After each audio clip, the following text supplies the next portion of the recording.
Quinine న్యూస్కు స్వాగతం. వేల్పూర్ మండలంలోని ఏఎన్జీ గార్డెన్ ఫంక్షన్ హాల్లో కాంగ్రెస్ పార్టీ బోధన్ ఎమ్మెల్యే సుదర్శన్ రెడ్డి, అలాగే నిజామాబాద్ పార్లమెంట్ కాంగ్రెస్ అభ్యర్థి జీవన్ రెడ్డి, బాల్కొండ కాంగ్రెస్ పార్టీ ఇన్ఛార్జ్ ముత్యాల సునీల్ రెడ్డి ఆధ్వర్యంలో కాంగ్రెస్ పార్టీ కార్యవర్గ సన్నాహ సభ ఏర్పాటు చేయడం జరిగింది.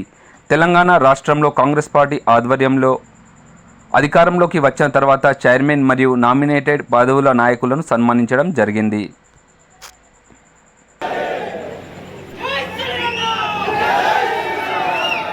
సోదరులు కొద్దిగా సమన్వయం పాటించి ఇంకో గంటలో మన ముఖ్య అతిథులు మాట్లాడాల్సి ఉంది కాబట్టి కొద్దిగా భోజనాలకు తొందరగా చేస్తున్నాం.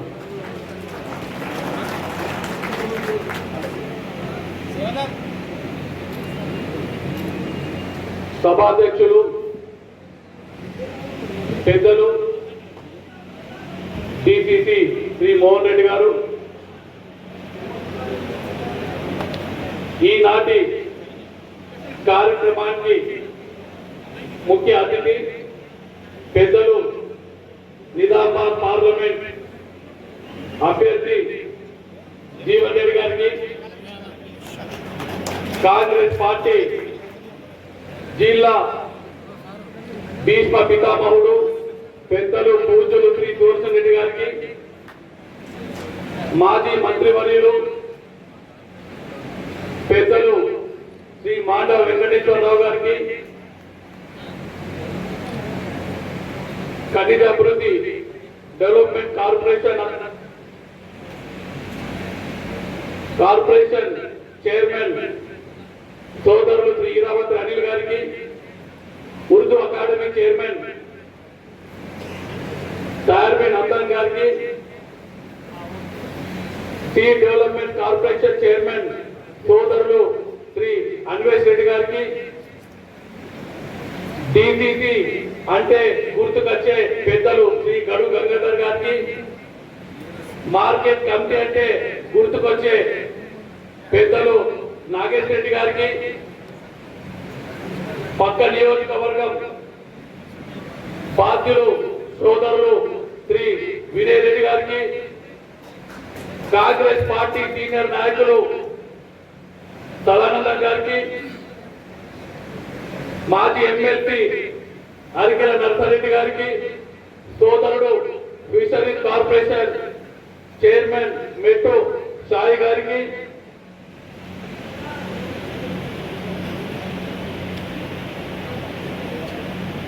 బాల్కొండ నియోజకవర్గానికి చెందినటువంటి ఇద్దరు బ్లాక్ కాంగ్రెస్ అధ్యక్షులకు, మండల అధ్యక్షులకు, డిస్ట్రిక్ట్ బాడీకి, యువజన కాంగ్రెస్ అధ్యక్షులకు, ముందున్నటువంటి కార్యకర్తలందరూ కూడా నేను పేరు పేరు ధన్యవాదాలు నమస్కారం తెలియజేస్తున్నా. డిసిసి ఆధ్వర్యంలో సుదర్శన్ రెడ్డి గారి నాయకత్వాన, పెద్దలు రేవంత్ రెడ్డి గారి నాయకత్వాన హైదరాబాద్ లో మీటింగ్ ఏర్పాటు చేసిండ్రు. తుది మెత్తని హెచ్చరించిండ్రు. ఎవరైతే మీరు మెజారిటీ చేస్తారో వారికే నా ప్రాధాన్యం ఉంటుందని చెప్పి తెలియజేసిన ఆ రోజు మేము తిట్టాం, కొట్టాం, ఏమనం, కానీ మీ ప్రాధాన్యత తగ్గుతుందని చెప్పి హెచ్చరించింది. మరి వారి యొక్క ఆలోచనలు గౌరవిస్తూ నేను మీ అందరూ కూడా విజ్ఞప్తి చేస్తున్నా, పాత కొత్తనే పాదం భేదం లేకుండా అందరిని కలుపుకొని పోయి మీరు మెజార్టీ తీసుకొచ్చినప్పుడే అదే విధంగా నేను కూడా ముందుకు వెళ్తానని చెప్పి మీ అందరూ కూడా తెలియజేస్తున్నా. మేము 20 ఏళ్ళ సీనియర్ పార్టీ అని చెప్పి డబ్బలితో ఓటు రాకుంటే మాత్రం వ్యక్తి పరిస్థితిలో సైన్ చేయలేదు ఈ ఎలక్షన్లలో మాత్రం. ఎందుకంటే నాకు ముఖం ఉన్నది. ఇక్కడ ప్రజలు అంత ముఖ్యమంత్రి స్థాయి వ్యక్తిని ఎదిరించి మనకు అన్ని ఓట్లు వేసి విజయ తీరాన్ని తీసుకొచ్చినటువంటి సందర్భం మనకు బాధ్యతగా గుర్తు చేస్తున్నది. ఆ బాధ్యతను నిర్వర్తించాలనే ఉద్దేశంతో ఈ రోజు ఏ అధికారం లేకుండా కానీ ఓడిపోయిన మరుసటి రోజు నుంచి కూడా మీకు అందుబాటులో విషయం మీ అందరూ కూడా తెలుసు. ఉదాహరణకు పోచంపాడు ప్రాజెక్టు నీళ్ళు లేవు. ప్రాజెక్ట్ 8వ చేరుకున్నది, డెడ్ స్టోరేజ్ వచ్చింది. బుక్కులలో యూజ్ పెద్ద మాత్రం 12 టీఎంసీలు కనిపిస్తున్నది. కానీ అక్కడ అంతా కింద పూడిక చేరిపోయి 6 టీఎంసీల మాత్రమే ఉంది. మనకు డెడ్ స్టేజ్లో మిషన్ దగ్గర నీళ్లు కావాలంటే 6.7 టీఎంసీలు కావాలట. కానీ ఈరోజు ఆ పరిస్థితి లేదు. అయినప్పటికీ విజ్ఞప్తి చేసిన సుదర్శన్ రెడ్డి గారికి ఒక విజ్ఞప్తి పెట్టుకున్నాం. వారు మంత్రివర్తులు మాట్లాడినరు, సెక్రటరీ గారితో మాట్లాడినరు. నేను కూడా ప్రత్యేకంగా ఇక్కడ కొద్ది శుభకార్యాలప్పటికీ కూడా ఉగాది కొన్ని గుడులకు ముఖ్యంగా చోటుపల్లికి నాగంపేటకి వెళ్లాల్సినప్పుడు కూడా క్యాన్సల్ చేసుకొని అధికారులను కలిసి వచ్చిన వారు ఇప్పుడే మనకు ఒక న్యూస్ పంపిండ్రు. ఈ రోజు సాయంకాలం వరకు మీకు లక్ష్మీ కాల్వ ద్వారా, కాకతీయ కాల్వ ద్వారా ఆ పాయింట్ టీఎంసీలో నీళ్ళిస్తామని చెప్పి తెలియజేసింది. మరి అందుకు సహకరించే పెద్దలు సుదర్శన్ రెడ్డి గారికి, నీటిపారుదల శాఖ మంత్రి ఉత్తమ్ కుమార్ రెడ్డి గారికి నేను పాల్గొన్న ప్రజల తరఫున ప్రత్యేక ధన్యవాదాలు తెలియజేస్తున్నా. ఇంతకుముందు అరికల్ నరసారెడ్డి గారు చెప్పినట్టు ఈ నియోజకవర్గంలో ఏది ప్రోటోకాల్ కెనాల్ కట్టినా మనమే కట్టినాం. లక్ష్మీ కెనాల్ మన దూరం జరిగింది, లక్ష్మికి లిఫ్ట్ మన దూరం జరిగింది, నాగాపూర్ లిఫ్ట్ మన దూరం జరిగింది, ఇటు చౌటుపల్లి ఎత్తిపోత హనుమంతరెడ్డి పథకం మన దూరం జరిగింది, ప్యాకేజ్ 21 మన దూరంలో ఆ రోజు డిజైన్ కానీ ఇప్పటి వరకు కూడా అమలు కాలేదు.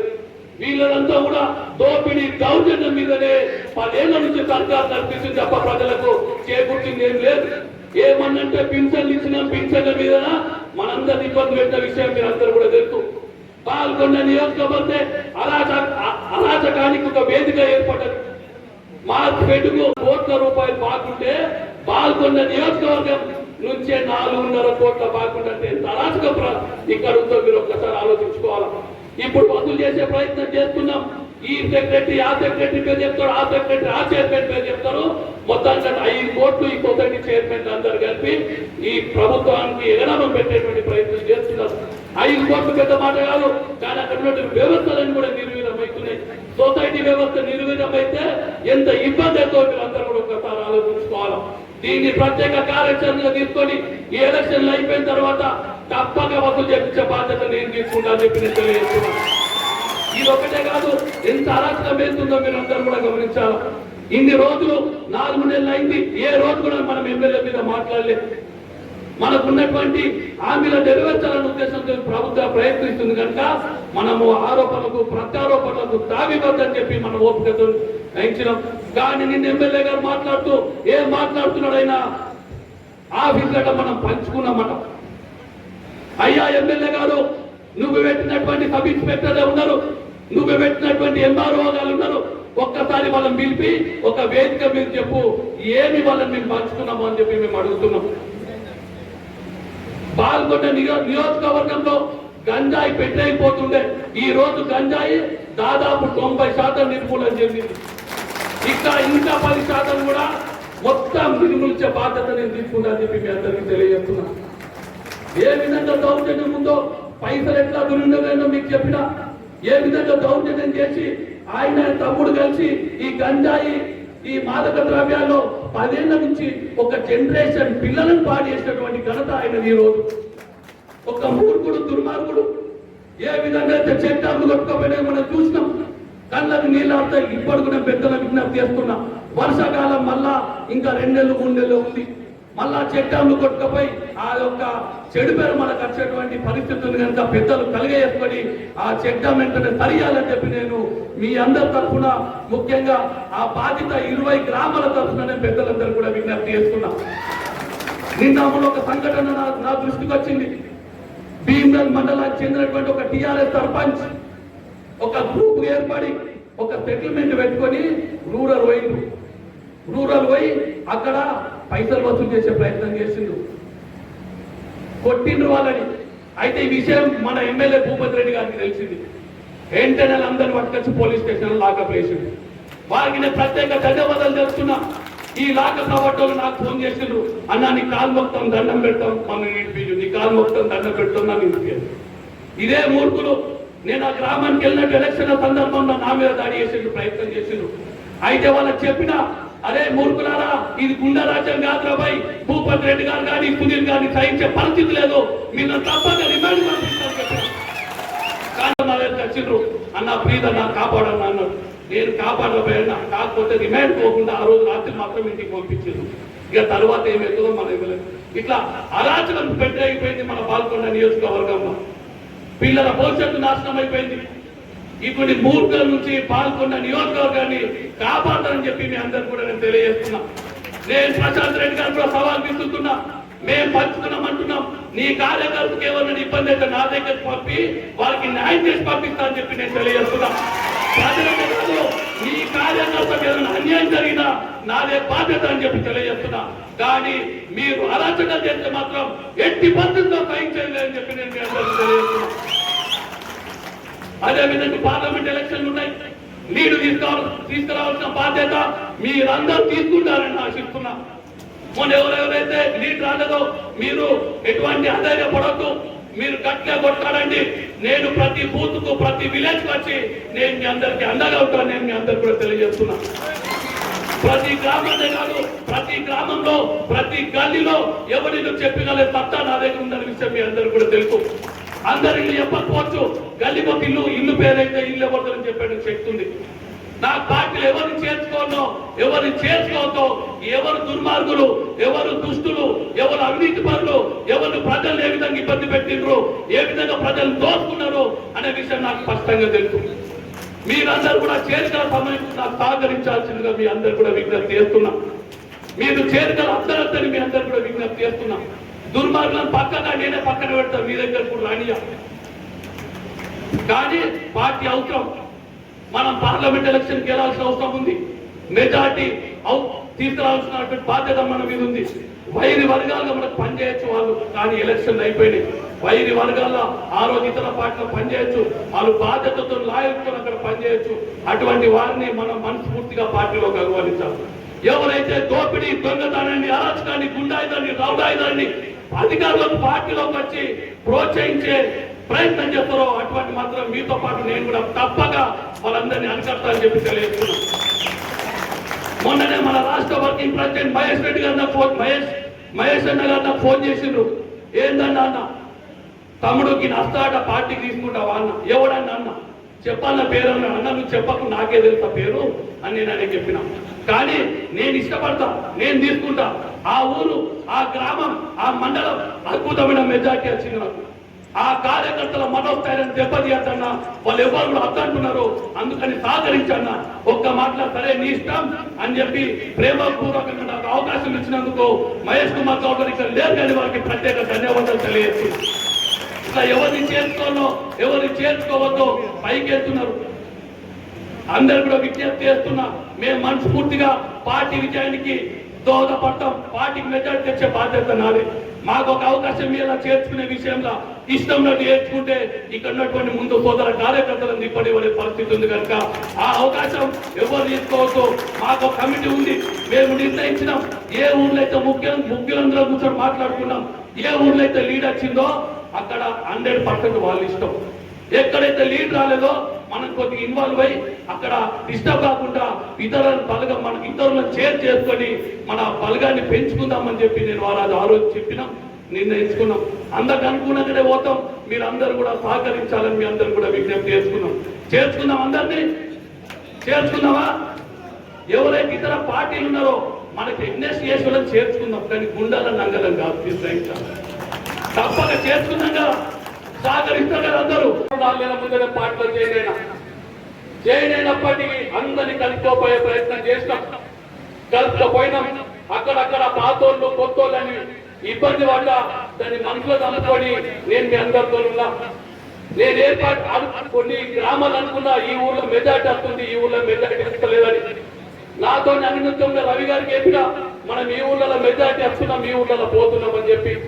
ఉదాహరణ తీసుకున్నట్టయితే జలాల్పూర్ గ్రామం కానీ, బండల్పీర్ గ్రామం కానీ, ముప్కాల్ కానీ, కొత్తపల్లి కానీ, బుస్సాపూర్ కానీ, పోచంపాడు కానీ, మెండోర కానీ, ఎల్కటూరు కానీ, చెట్పల్లి, ధర్మోర, వేంపల్లి, దొన్గల్, ఆశాకొత్తూర్, ఉప్నూర్, కమ్మర్పల్లి, మోర్తాడ్ ఈ గ్రామాలన్నీ కూడా మనకు మెజార్టీ ఇచ్చినట్టు మనకు పక్కాగా అనిపించినాయి. ఎందుకు ఒక్కసారి మనం ఆలోచించుకోవాలా? అక్కడ పాత కొత్త అనే తారతమ్యాలు లేకుండా అందరు ఐక్యమత్యంగా పనిచేసిండ్రు. కానీ కొన్ని గ్రామాలలో పాత కొత్త అనే భేదాలతో ఆ రోజు ఇబ్బంది. ఎందుకు చెప్తున్నారంటే ఉమ్మడి రాష్ట్రంలో ఆంధ్రప్రదేశ్లో 20 పార్లమెంట్ స్థానాలు ఉన్నాయి. తెలంగాణ కేవలం 17 పార్లమెంట్ స్థానాలు పరిమితం. 25 పార్లమెంట్ స్థానాలు సీమాంధ్రంలో ఉన్నాయి.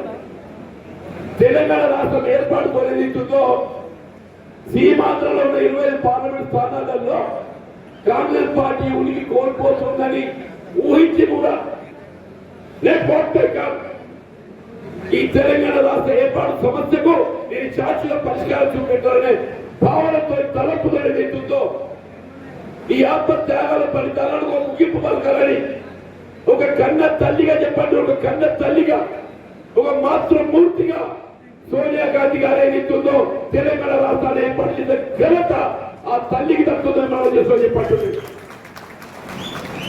సరే, రాష్ట్రం ఏర్పడ్డదే ఉద్యమ ఆకాంక్ష నిర్మించబడాలంటే ఉద్యమ నాయకుడు అధికారానికి వస్తే ముఖ్యమంత్రిగా ఉద్యమ ఆకాంక్ష నిర్వహిస్తే గెలుచుకోవడం భావించిన మీ ప్రాంతంగా ఏదైతుందో మరి ప్రశాంత్ రెడ్డి గారు 2 పర్యాయ శాసనసభకు వచ్చిండే 2014, 2018. నేను ఒకటే తలుచుకున్నాను, నువ్వు ఉమ్మడి రాష్ట్రంలో ఈ ప్రాంతాన్ని కొనగూర్చినటువంటి యొక్క సాగునీటి సౌకర్యాలకు అదనంగా నువ్వు చేసినవని ఉన్నాదే యావత్ ఉత్తర తెలంగాణ ప్రాంతానికి వరద అయినటువంటి పోచంపాడు శ్రీరామనగర్ ప్రాజెక్ట్ ఈ పాల్గొండ నియోజకవర్గంలో నిర్మాణం తలపెట్టి నిర్మాణం చేసినటువంటి ఘనత ఆనాటి కాంగ్రెస్ పార్టీకి తక్కువ చెప్పండి. గుప్తాది సాగర్ ప్రాజెక్ట్, చోటుపల్లి హనుమంతుడి ప్రాజెక్ట్, మా దిగువ ప్రాంతాన్ని నీరు అదుపు చేసే విధంగా కాకతీయ కెనాల్, మీ ప్రాంతానికి లక్ష్మీ కెనాల్, ఆదిలాబాద్ ప్రాంతానికి సరస్వతి కెనాల్, యావత్ ఉత్తర తెలంగాణ ప్రాంతానికి సాగునీరు అదుపు చేసి విధానిస్తుందో పోచంపాడు ప్రాజెక్ట్, శ్రీరామనగర్ ప్రాజెక్ట్ నిర్మాణం చేసే ఘనత కాంగ్రెస్ పార్టీకి దక్కుతుంది. 21 ప్యాకేజ్ మా మిత్రుడు భూపతి రెడ్డి గారి సునీల్ గారు చెప్పారు. ఆనాడు మిత్రుడు సుదర్శన్ రెడ్డి గారు పెద్దలు భారీ నీటిపారుదల శాఖ మాధ్యులుగా ప్రాణహిత చేపల ప్రాజెక్టు అంతర్భాగమైనటువంటి 2021, 22 ఈ 3 ప్యాకేజ్ నిర్మాణం పూర్తి చేయగలిగినట్లయితే ఉమ్మడి నిజామాబాద్ జిల్లాకి అందరికీ ఏదైతుందో సాగునీరు కల్పించేసే అవకాశం ఉంటుంది. 20 పూర్తి చేసుకున్నాం, 21 ఉన్నది. 21 ప్యాకేజ్ ఏదైతుందో కేవలం మంచి పరిసర్వాయర్ ఏదైతుందో దాని ఇల్లు సామాన్లు పెంచాలనుక రీడిజైనింగ్ అని ఆలోచించడం పట్టుకొచ్చి 10 సంవత్సరాలు గడుస్తుంది. 10 సంవత్సరాలు చెప్పట్టున్నాడు. ఎన్నికల్లో పోటీ మా మిత్రుడు పోవచ్చు అనుకుంటున్నాడు. ఆయన నిజామాబాద్ లో పర్యాల శాస్త్ర బాధ్యత వహించిండు. నేను అడగలుగుతున్నా ప్రశాంత్ రెడ్డి గారిని, నువ్వు ఎంతవరకు అయితే 21 ప్యాకేజ్ నిర్మాణం పూర్తి చేయలేకపోవడంతో అక్కడ సిరికొండ మండలమే కానీ, పీకల మండలమే కానీ, వేపూర్ మండలమే కానీ ఈనాటి కూడా సాగునీటి సౌకర్యం లేకపోయిందంటే మీరు బాధ్యులు కాదని ప్రకటిస్తున్నా. నిజమావద్దనే నేను చెప్తున్నా. నేను దేవుని దేవాలయ పార్లమెంట్ ఎన్నిక మీ అందరి దయ, కానీ రాష్ట్రంలో ఆల్రెడీ కార్యముఖం ఏర్పడ్డది. పెద్ద రేవంత్ రెడ్డి గారి ఆధ్వర్యంలో గతంలో నిర్లక్ష్యంగా అభిమపడ్డట్టుగా సాగునీటి ప్రాజెక్టులన్నీ త్వరగా చేపట్టబడే విధంగా మీ 21 ప్యాకేజ్ సంవత్సర కాలంలో నిర్మాణం పూర్తి చేసుకొని మీ నిజామాబాద్ రూరల్ మండలంతో పాటుగా అక్కడ సిరికొండే కానీ, భీమలే కానీ, వేల్పూరే కానీ ఈ సంవత్సర కాలంలో సాగునీరు అందింపు చేయడం ఏదైతుందో కాంగ్రెస్ పార్టీ బాధ్యత చెప్పని ఈ సభముగా పనిచేస్తూ చెప్పండి. ఆలోచించండి. ఏ రాజకీయ పార్టీ అధికారానికి వస్తే గెలిస్తే ఏముంటుంది? ప్రశాంత్ రెడ్డి మాట్లాడుతున్నాడు. శ్రీరామనగర్ ప్రాజెక్టు నీటి కొరత ఏర్పడ్డదా? ఈ నీటి కొరత బాధ్యుడు ఎవరే? ఒకటి ప్రకృతి మనకి ఈశాన్య ఋతుపవనాలు ఏదైతుందో ఆశించిన మేరకు